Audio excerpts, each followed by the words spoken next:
నిశ్చితార్థం. ఆ నిర్ణయానికి తలవల్చడమే పెళ్లి అంతరార్థం. శతమానం భవతి అంటుంది శ్రావణ మాసం, శ్రావణ మాసం, శ్రావణ మాసం.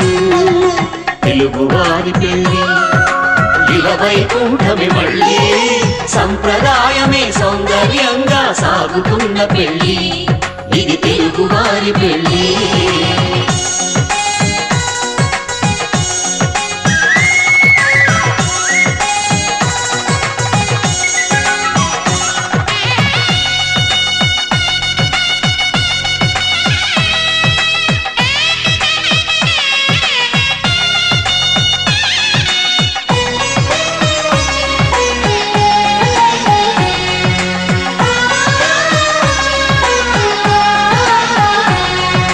మంగళకరం